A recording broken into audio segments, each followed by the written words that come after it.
दोस्तों welcome to I exam academy. I exam academy में आपका स्वागत है। अगर आप यूपीएससी शिक्षक भर्ती परीक्षा की तैयारी कर रहे हैं तो वीडियो के अंत तक बने रहिएगा, क्योंकि आज से हम शुरू कर रहे हैं पॉलिटिकल साइंस, जिसे भारतीय राज्य व्यवस्था भी कहते हैं। और यहाँ से यूपीएससी कई तरह के क्वेश्चंस पूछते हैं और देखते हैं कि किस तरीके से नए पैटर्न के आधारित पर क्वेश्चंस पूछा जाता है। तो चलिए देखते हैं। यहाँ पे देखिए, फर्स्ट प्रश्न यूपीएससी ने पूछा है कि संविधान को 26 जनवरी के दिन लागू करने का निर्णय क्यों किया गया था। इस क्वेश्चन करने से पहले एक चलिए फैक्ट जान लेते हैं इसके बारे में, फिर आप खुद इसका आंसर करिएगा।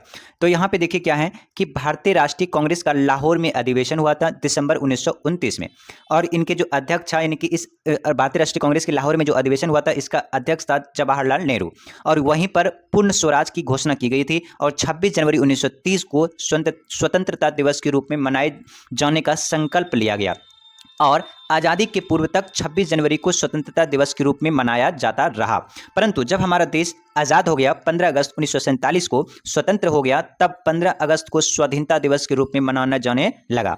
जबकि स्वतंत्रता प्राप्ति के बाद 26 जनवरी को अविस्मरणीय बनाने के लिए भारतीय संविधान को पूर्णतः 26 जनवरी 1950 को लागू कर दिया। तब से ये प्रत्येक 26 जनवरी को हम गणतंत्र दिवस के रूप में मनाते हैं। ठीक है, तो चलिए अब आप इसका आंसर करिएगा। तो यहाँ पे देखिए आंसर क्या हो जाएगा हमारा।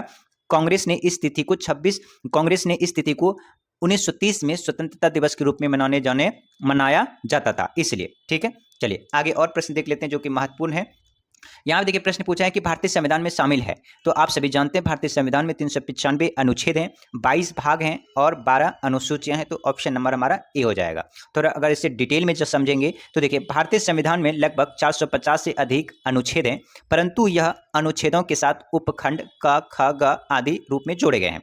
संविधान के मूल पाठ में 22 भाग हैं, 395 अनुच्छेद यानी आर्टिकल हैं और 8 अनुसूचियां थी, लेकिन संशोधन के द्वारा कुछ नए अनुच्छेद को जोड़े गए, तो कुछ निकाले भी गए हैं। ठीक है, अनुसूचियां भी जोड़ी गई है, तो इस प्रकार क्या है, उनकी संख्या 8 से बढ़कर 12 हो गई है। ठीक है, तो इसे भी पॉइंट याद रखिएगा।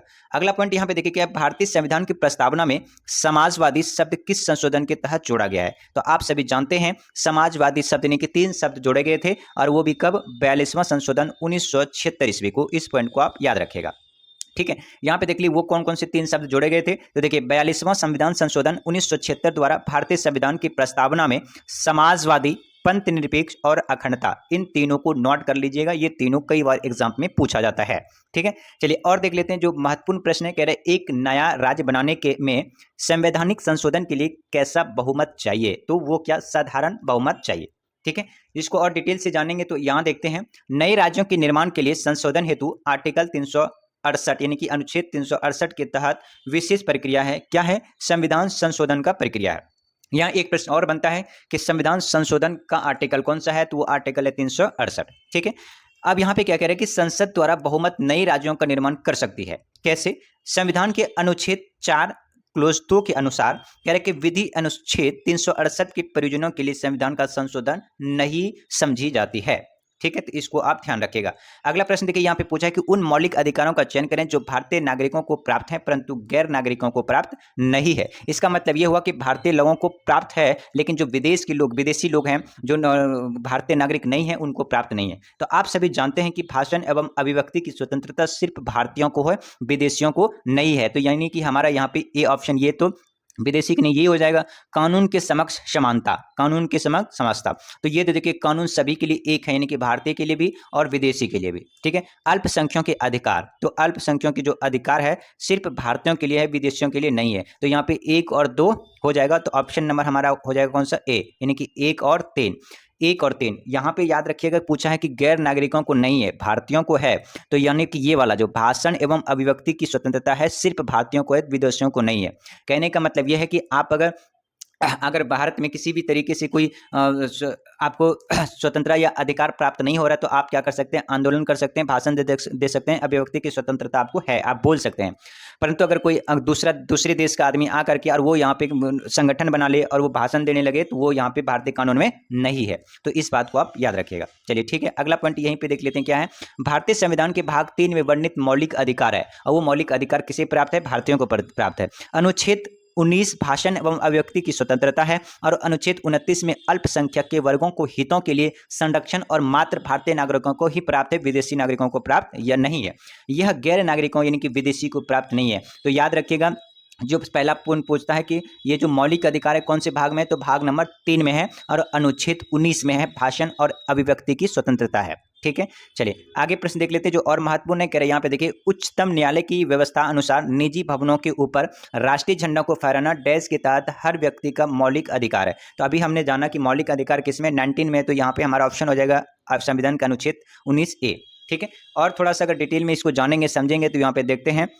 कह रहे देखिए, उच्चतम न्यायालय की व्यवस्था के अनुसार निजी भवनों के ऊपर राष्ट्रीय झंडे को फहराना संविधान के अनुच्छेद 19A के तहत हर नागरिक का क्या है, मौलिक अधिकार है। ठीक है, यहाँ पे अगला प्रश्न और देख लेते हैं जो महत्वपूर्ण है। भारतीय संविधान में संशोधन करके शिक्षा का अधिकार कब जोड़ा गया, तो वो जोड़ा गया 1 अप्रैल 2010 में। वो संविधान संशोधन 86वां कॉन्स्टिट्यूशन अमेंडमेंट था, कब हुआ था, 2002 में हुआ था। ठीक है, इसको भी याद रखिएगा और इसको थोड़ा डिटेल में जानेंगे तो यहाँ पे देखिए क्या कि 26वां संविधान संशोधन अधिनियम 2002 के द्वारा संविधान के भाग 3 में अनुच्छेद 21 का जोड़ा गया, जिसके अनुसार ये बोला गया है कि राज्य के 6 से 14 वर्ष की आयु के सभी बालकों को निःशुल्क शिक्षा अनिवार्य शिक्षा व्यवस्था करेगा। यानी कि कोई भी राज्य है जो 6 से 14 साल के बच्चों को निःशुल्क शिक्षा देगी, किसी भी तरीके से पैसे उसे स्कूल में पे नहीं करना पड़ेगा। और ये किस में है, भाग 3 में है। कौन सा संशोधन, 26वां संशोधन है और 2002 के तहत। और उसके बाद अनुक्रम में शिक्षा का अधिकार 2009 संसद द्वारा पारित हो गया और ये पूर्णतः 1 अप्रैल 2010 से ये लागू हो गया। इस पॉइंट को आप याद रखिएगा। अगला पॉइंट यहाँ पे देखिए क्या कि अनुच्छेद 19(1) यानी क के अनुसार सभी नागरिकों को वाक स्वतंत्रता का मतलब होता है बोलने की स्वतंत्रता, स्पीच देने की स्वतंत्रता, अभिव्यक्ति की स्वतंत्रता का अधिकार है, सूचना का अधिकार है, यानी कि आप सभी जानते हैं राइट टू इंफॉर्मेशन एक्ट 2005 में लागू हुआ था और सूचना का भी अधिकार है। आप किसी भी तरीके की अगर सरकार से सूचना लेना चाहते हैं तो आप ले सकते हैं RTI लगा के। नियत है, अब यह एक मूल अधिकार है और इस सूचना का अधिकार मानवा अधिकार भी होता है और शिक्षा का अधिकार 86वां संविधान संशोधन के द्वारा अधिनियम द्वारा क्या है, एक मूल अधिकार है। ठीक है, यहाँ पे देखिए अगला प्रश्न यहाँ पे पूछा यह है कि भारतीय संविधान के भाग 4 में दिए गए निर्देशिक सिद्धांतों में निम्नलिखित कौन से सूचीबद्ध है। ठीक है, तो यहाँ पे देखिए क्या बोला है कि भारतीय संविधान के भाग 4 में दिए गए निर्देशित सिद्धांतों में निम्नलिखित में से कौन सा यह सूचीबद्ध है। समान कार्य के लिए समान वेतन, ठीक है, समान नागरिक संहिता, छोटे परिवार का मानदंड, प्राथमिक स्तर पर मातृभाषा में शिक्षा। तो इस क्वेश्चन करने से पहले आपको यहाँ पे और दिखा देता हूँ कि क्या है। पहले देखिए, भारतीय संविधान के भाग 4 में दिए गए निर्देशित सिद्धांतों में 39 घ में समान कार्य के लिए समान वेतन, यानी कि समान कार्य अगर आप कर रहे हैं तो उसके लिए समान वेतन दिया जाएगा। अनुच्छेद 44 में नागरिकों के लिए समान नागरिक संहिता सूचीबद्ध है और जबकि अनुच्छेद 350 का में प्राथमिक स्तर पर मातृभाषा में शिक्षा देने का विशेष निर्देश देता है। हालांकि यह भाग 4 में उल्लेखित है नहीं है और इसी से प्रभावी निर्देशिक तत्व जैसा ही है, परंतु यह राज्य द्वारा बाध्यकारी नहीं माना जाएगा। देखिए तो यहाँ पे कौन सा हमारा ऑप्शन हो जाएगा, यहाँ पे देखिए अब तो कह रहा है देखिए भारतीय संविधान में निर्देशिक सिद्धांत निम्नलिखित में से कौन सा सूचीबद्ध है। तो यहाँ देखिए समान कार्य के लिए समान वेतन, अभी हमने पढ़ा कि समान कार्य के लिए समान वेतन दिया जाएगा, ये हमारे संविधान में कहता है। समान नागरिक संहिता भी है, यानी कि 1 और 2 है। छोटे परिवार का मानदंड ये हमारे संविधान में नहीं है। प्राथमिक स्तर पर मातृभाषा में शिक्षा, देखिए प्राथमिक स्तर पर मातृभाषा में शिक्षा एक कॉन्स्टिट्यूशन अमेंडमेंट के तहत जोड़ा गया, लेकिन ये भाग 4 में नहीं है, तो ऑप्शन नंबर हमारा क्या हो जाएगा, बी। ठीक है, तो इसको आप ध्यान रखिएगा। चलिए इसको देखते हैं। यहाँ पे देखिए कितने बार बीपीएससी ने पूछा है, 48 से लेकर 52 में, और यहाँ पे कई बार इस क्वेश्चन को पूछा है, तो वो देख लेते हैं। कह रहे भारत के संविधान में मौलिक कर्तव्य किस संविधान संशोधन द्वारा जोड़ा गया है। ठीक है, मौलिक कर्तव्य को किस संविधान संशोधन द्वारा जोड़ा गया है, तो आप सभी जानते हैं कि वो था 42वां संशोधन, ठीक है, जिसके द्वारा मौलिक कर्तव्य को जोड़ा गया है। और इसके बारे में अगर आप डिटेल से जानना चाहते हैं तो देखिए, नागरिकों को मूल कर्तव्यों का विवरण संविधान के भाग 4 का में अनुच्छेद 51 का के तहत दिया गया है और जिसमें कि 42वां संविधान संशोधन 1976 द्वारा संविधान में जोड़ा गया है। तो इसको आप याद रखिएगा, ठीक है, कि नागरिकों को जो मूल्य कर्तव्य है यानी कि फंडामेंटल जो ड्यूटीज़ है वो 42वां संशोधन द्वारा 1976 में संविधान में जोड़ा गया है। और किस में है, भाग किस में है, तो भाग 4 का से लेकर के 51 का तक है। ठीक है, इनको आप ध्यान रखिएगा। अगला यहाँ पे देखिए पॉइंट ये है क्या कि भारत का राष्ट्रपति कितनी बार पुनः चुनाव के लिए पात्र होता है।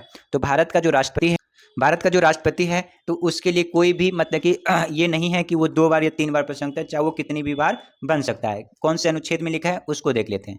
तो यहाँ देखिए भारतीय संविधान का अनुच्छेद 57 में लिखा है कि राष्ट्रपति पुनर्निर्वाचन के लिए पात्र होता है, यानी कि 57 आर्टिकल 57 के तहत राष्ट्रपति चाहे कितने बार भी वो चुनाव लड़ सकता है ठीक है, अनुसार कोई भी व्यक्ति जो राष्ट्रपति के रूप में पद धारण करता है या कर चुका है, इस संविधान के उपबंधों के अधीन रहते हुए इस पद के लिए पुनर्निर्वाचन पात्र होगा। इस प्रकार भारत का राष्ट्रपति चाहे कितने बार पुनः चुनाव के लिए पात्र होता है, तो आप ध्यान रखिएगा।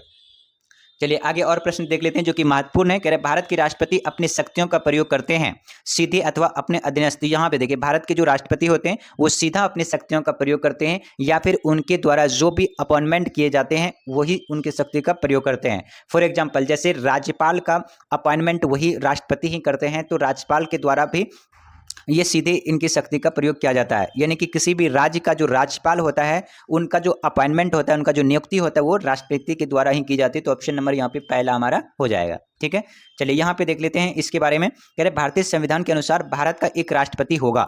किसमें लिखा है? आर्टिकल 52 में। यानी कि आर्टिकल ये 52 में लिखा है कि भारत का एक क्या होगा? राष्ट्रपति होगा, जिसमें कि संघ की कार्यपालिका की शक्ति निहित होगी। वह इसका प्रयोग इस संविधान अनुसार स्वयं यानी खुद अपने अधीनस्थ अधिकारियों के द्वारा 53(1) में यानी कि 53(1) में लिखा गया है। तो इस बात को भी ध्यान रखिएगा। चलिए अगला पॉइंट यहाँ पे और देख लेते हैं। यदि राष्ट्रपति एवं उपराष्ट्रपति का पद खाली हो तो भारत के राष्ट्रपति के पद पर कौन रहता है?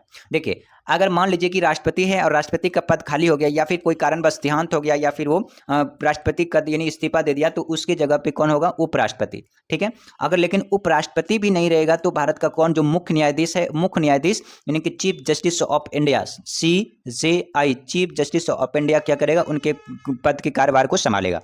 लेकिन अगर CJI भी नहीं होता है यानी कि चीफ जस्टिस ऑफ इंडिया ने मुख्य न्यायाधीश भी नहीं रहेगा, तो उसकी स्थिति में जो भी वरिष्ठ वकील होंगे, वरिष्ठ न्यायाधीश होगा, वो उनके कार्यभार को संभालेगा। तो यहाँ पे ऑप्शन नंबर हमारा बी हो जाएगा।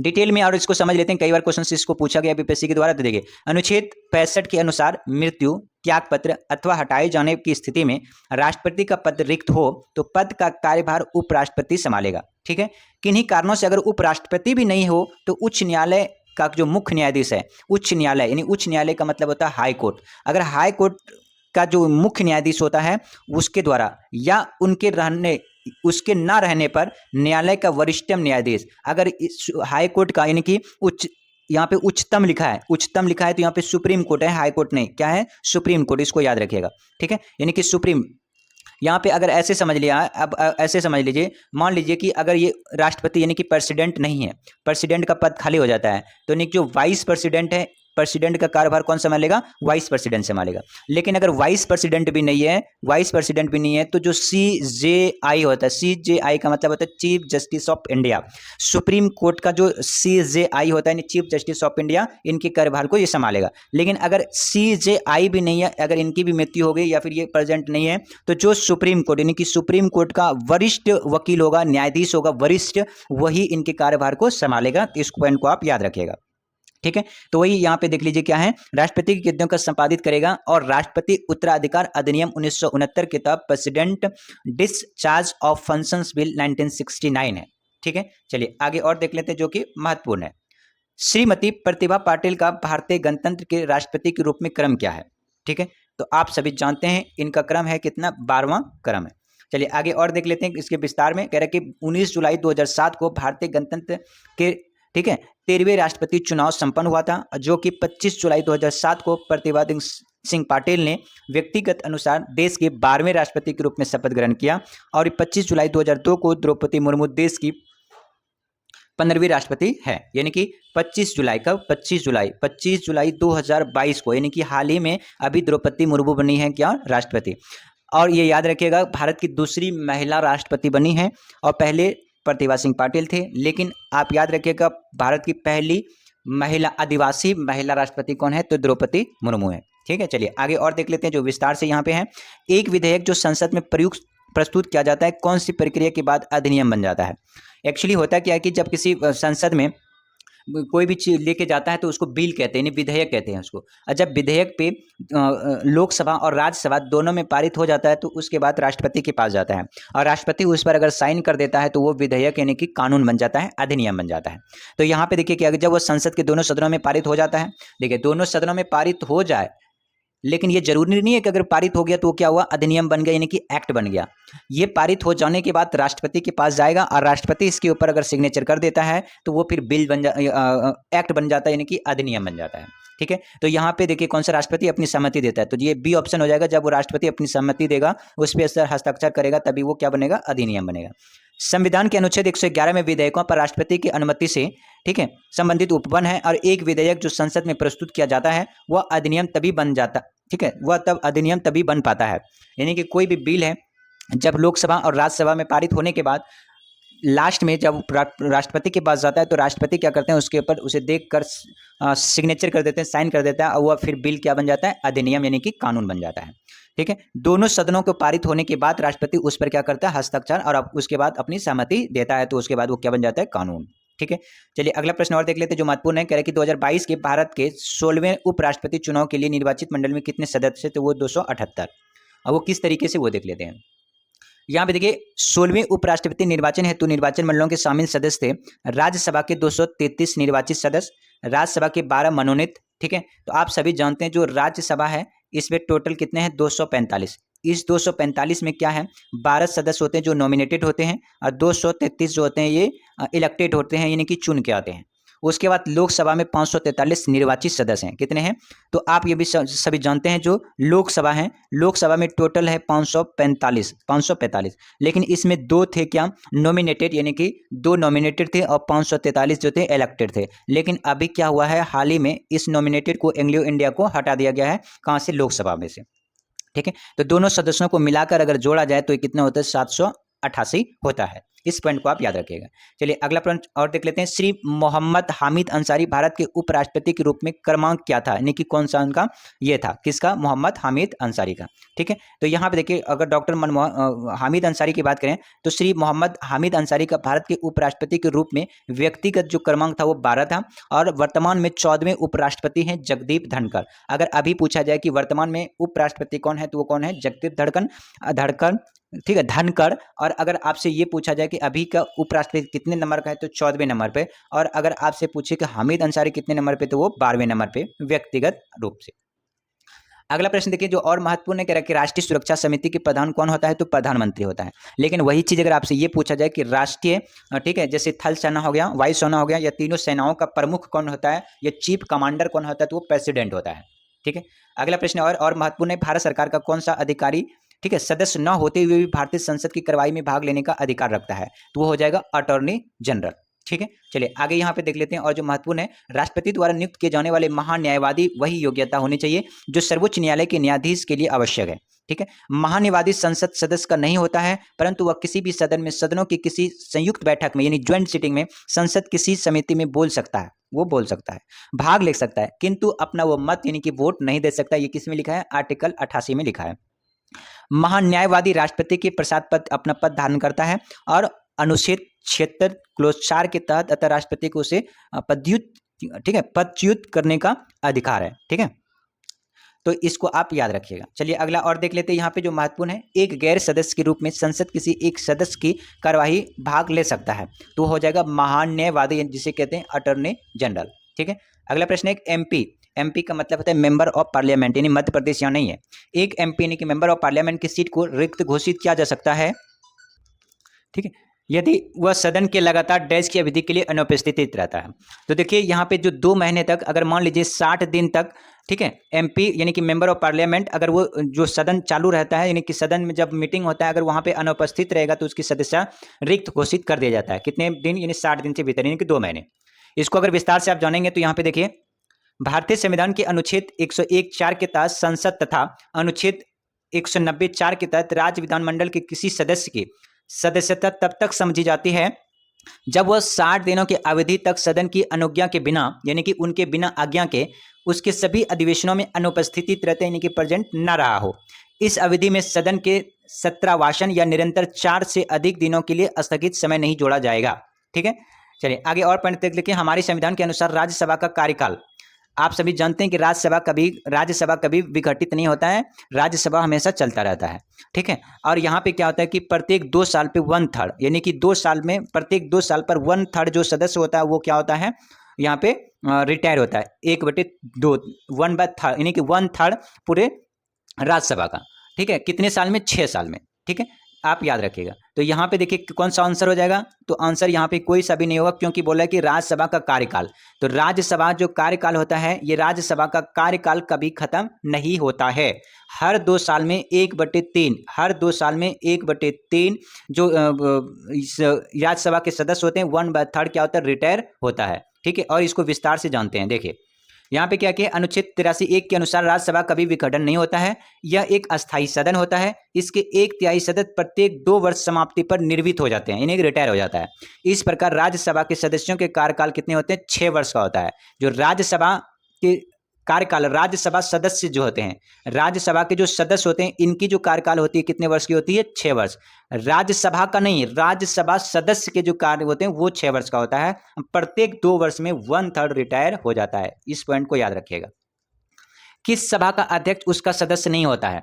तो देखिए राज्यसभा का जो सदस्य होता है, राज्यसभा का जो ठीक है अध्यक्ष होता है, उसका सदस्य नहीं होता है, क्योंकि राज्यसभा का जो सदस्य होता है वो उपराष्ट्रपति होता है, और उपराष्ट्रपति चुन कर नहीं बल्कि वो चुन कर आता है, यानी कि सदस्य नहीं होता है। तो इसको याद रखिएगा।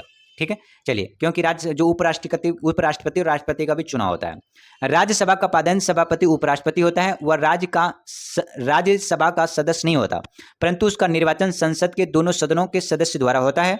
संविधान के अनुच्छेद 89(1) के तहत अनुच्छेद 64 के अनुसार वह राज्यसभा का क्या होगा? पादन सभापति होगा। अगला प्रश्न और देख लेते हैं, राज्यसभा का पादन अध्यक्ष कौन होता है? तो अभी हमने जाना कौन है? उपराष्ट्रपति। अगला प्रश्न है, लोकसभा के सामान्यतः कितने सत्र होते हैं? तो लोकसभा के सामान्यतः 3 सत्र होते हैं। कौन कौन से होते हैं वो देख लेते हैं। देखिए भारतीय संविधान के अनुच्छेद 85 संसद के साथ ठीक है 17वासन का विघटन प्रावधान है। इसके अंतर्गत देखिए राष्ट्रपति संसद के प्रत्येक सदन का समय समय पर सत्र बुलाने की शक्ति दी गई है, परंतु राष्ट्रपति द्वारा संसद का सत्र इस प्रकार बुलाया जाना चाहिए कि एक सत्र की अंतिम बैठक और आगामी सत्र की प्रथम बैठक के मध्य 6 महीने का अधिक अंतर ना हो।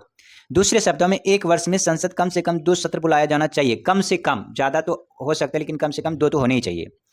अब इसमें तो लोकसभा है, इसमें 3 सत्र बुलाए जाते हैं। कौन कौन से? देखिए एक होता है बजट सत्र, जिसमें कि बजट पास की जाती है, वो फरवरी से मई। दूसरा होता है मानसून सत्र जो जुलाई से अगस्त, और तीसरा होता है शीतकालीन सत्र जो नवंबर से दिसंबर। पेपर में याद रखिएगा 3 सत्र के बारे में पूछा जाता है कि टोटल कितने सत्र चलते हैं, क्या नाम है। तो ये बजट सत्र है फरवरी से मई तक, मानसून सत्र जुलाई से अगस्त तक, शीतकालीन सत्र नवंबर से दिसंबर तक।